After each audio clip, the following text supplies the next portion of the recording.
Alright, just gotta adjust the flash right here. Here we go. Alright, hey guys, Steven here from Tostemac, and welcome to another episode of Steven Says. Now, today's topic, as you may have seen in the title, we'll be going over how to deal with setbacks. Now, before I get into that, I want to get into the morning shoutouts that we're going to be doing today, and this time it's going to be for two channels two YouTubers that I interacted with recently. Two YouTubers are David Mitchell and Vel Baria, both of which do their work around autism. So let's look at David Mitchell's channel first. As you can see here with the uploads, let me go to videos. His videos mainly consist of personal vlogs about autism, as well as other kinds of vlogs. Like there's some 4th of July videos where he's like video recording fireworks and whatnot. That's always a lot of fun. There's a video about Hurricane Irma, which I really feel bad for those who had to go through that. It was just absolutely terrible. But yeah, so I watched a couple of his autism vlogs and whatnot. The vlogs themselves are simple and straightforward, but I like that. And honestly, I applaud anybody who has the confidence to talk about autism, because believe it or not, it's not very easy for some people to talk about something they live with, whether it be autism or maybe schizophrenia or some other form of disability and whatnot. And part of the reason for that is we're really worried about how other people will perceive us when we talk about stuff like that. Oh, Mandy Fuller's here. Hey, Mandy, how you doing? Doing pretty good? All right. But back to what I was saying, it's not very easy to talk about it. And there are a lot of people who would rather keep it to themselves or pretend that it doesn't exist and whatnot. And it's for good reason. Like, even today, in this day and age where we're more connected than ever before, there's always the possibility of being judged, of being ridiculed by someone who doesn't or isn't well informed about the topic in question as you are, since you had to live with it and whatnot. Doing great. And yes, talking about disabilities isn't a fun thing. Yeah, like, there's always the possibility of like getting picked on at school or getting picked on at the workforce. It can happen anywhere, and it could be because they just don't like you, or if it's because of your disability. So it's not very easy to talk about it, and that's why I applaud anybody who is willing to not only talk about autism, but are willing to do vlogs like these, to go live with it and share the story and experience with the rest of the world. I mean, it's absolutely incredible. It seems so simple and so easy for people who don't live with a disability, but trust me, it's not. We really care about what other people think, and sometimes it's because of that that prevents us from talking about what we want to talk about. But if you fully believe in it, if you have the confidence to say what's on your mind, don't be afraid to speak up. Eventually, you'll find the right people. Now, on that note, the other YouTuber, which is actually David Mitchell's girlfriend, if I remember correctly, we chatted on Facebook, is Vel Baria.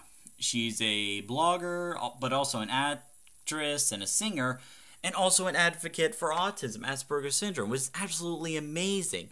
And I've actually took a look at some of the songs that she sang, like I Belong With Me and Can You Feel the Love Tonight?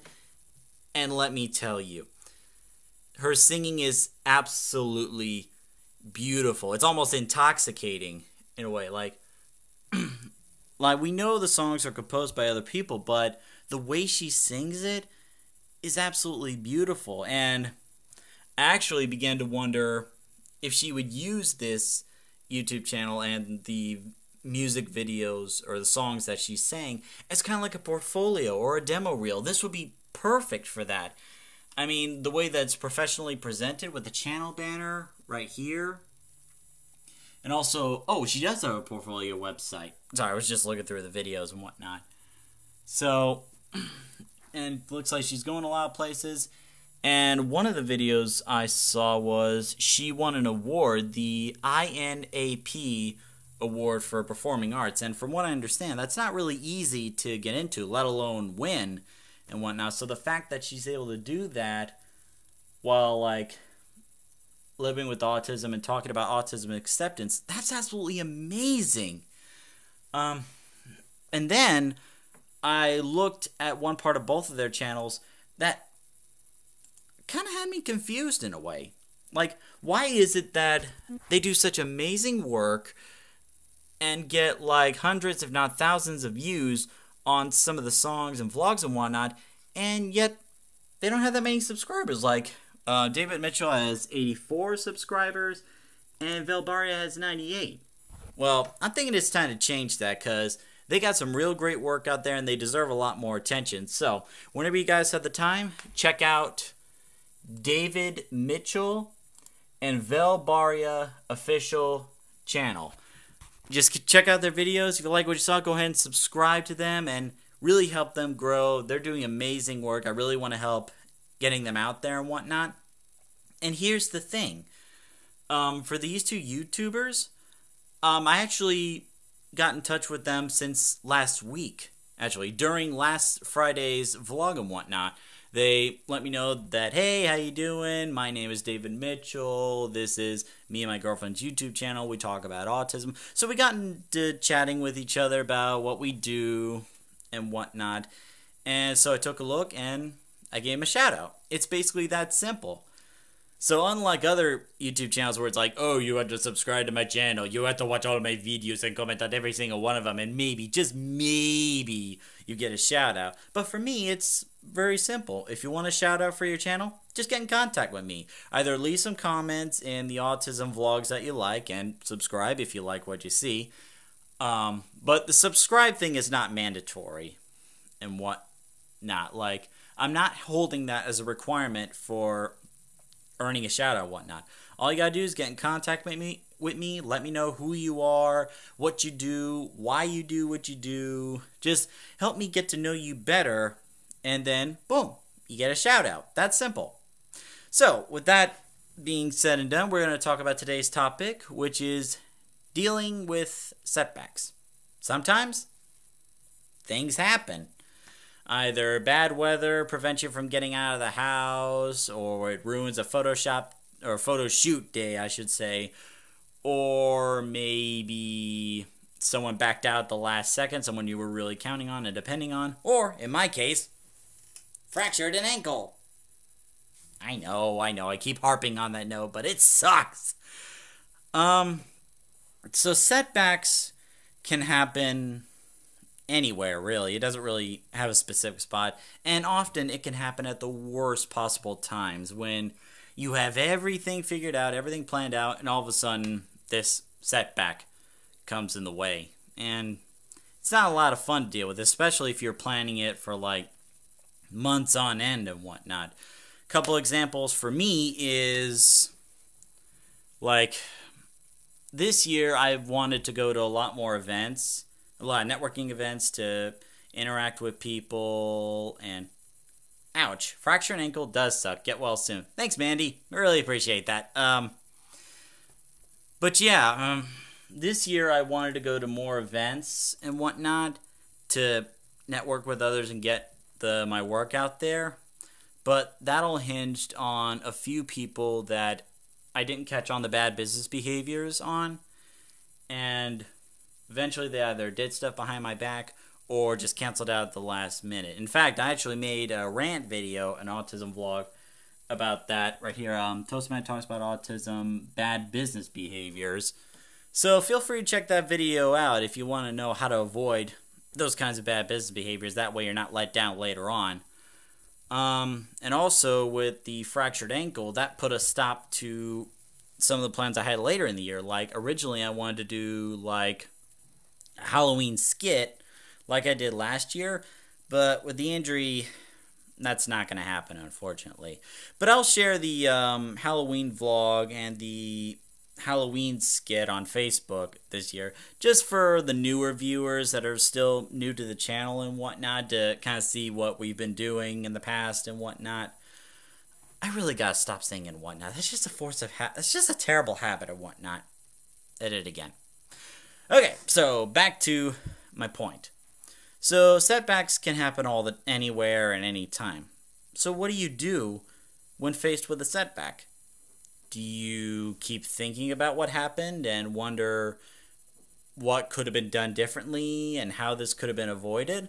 Well, you could do that.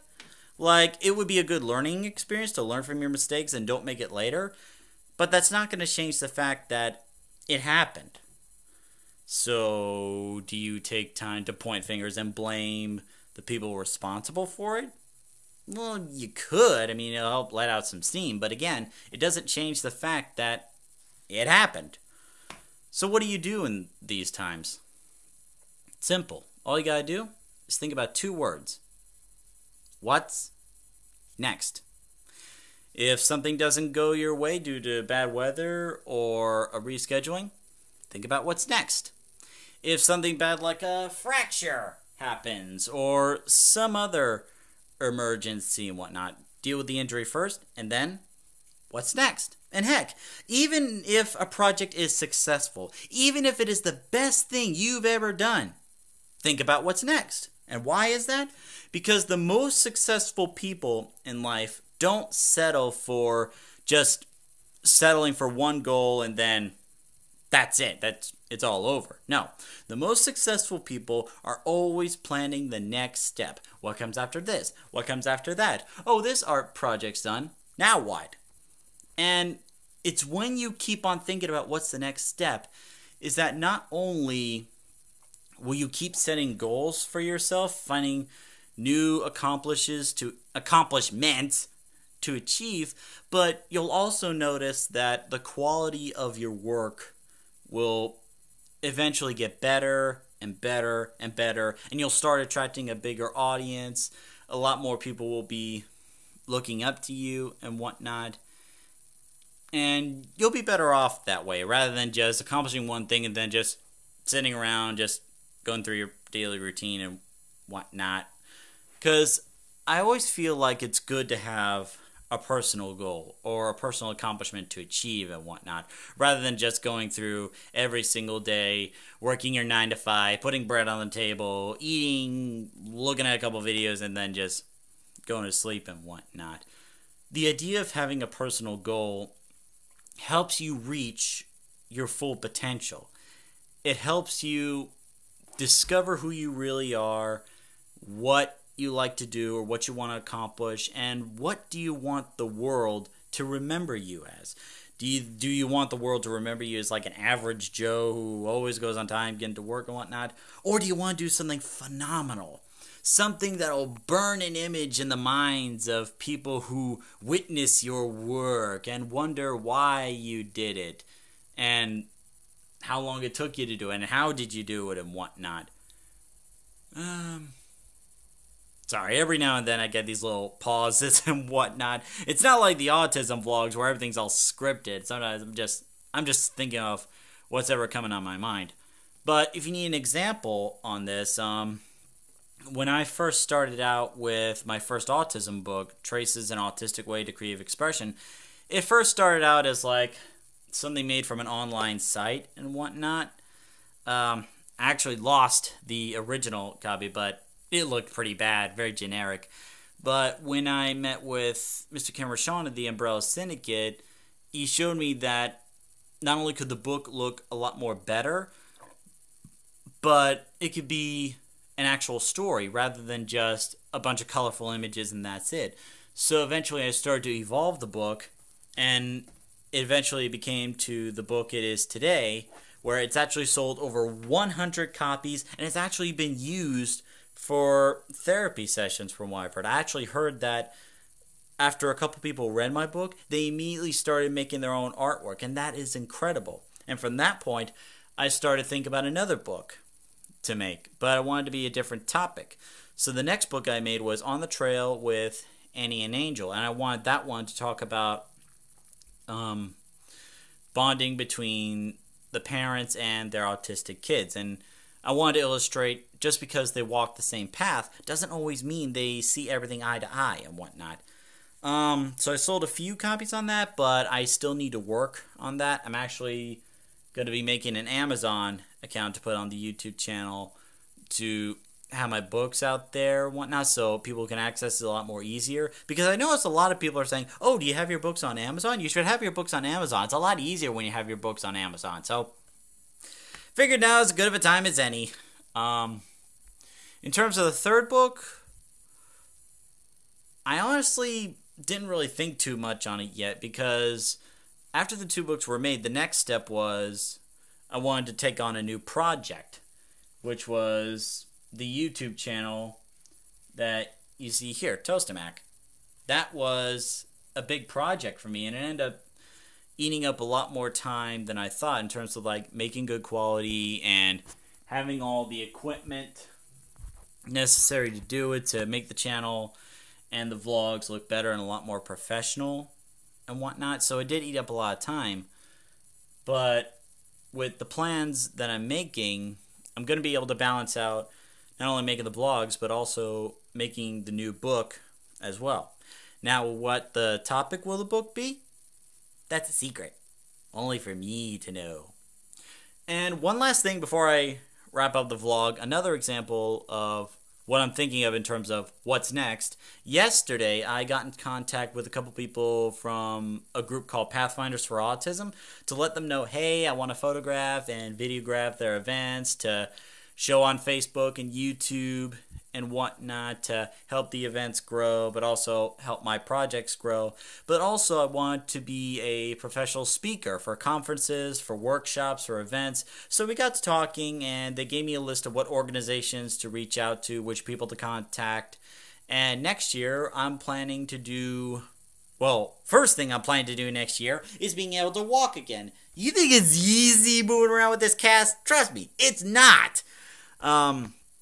Yeah, but the big plan for next year, which I'm already setting into motion right now, is becoming a speaker for autism events and whatnot.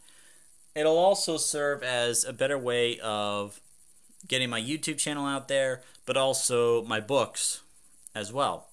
So that's part of being successful and part of dealing with setbacks. You always got to think about the next step. So remember, whether something bad happened or something good happened, remember, what's next? Okay, that's enough of my spiel for one day. So thank you very much for watching, ladies and gentlemen. If you like what you saw, you can like, comment, and subscribe to help this community grow. I really appreciate that. And again, for the shoutouts, just get in contact with me. Let me know who you are, what you do, what makes your channel so unique, what do you want to do, and we'll see when we can do the shoutout for you. Also, tomorrow there's not going to be an autism vlog, but on social media, on Facebook, I'll be posting the Halloween autism vlog and Halloween skit that we did in the past. Or you can check out our YouTube channel and go watch it already. So yeah, that's pretty much it, and have a good one.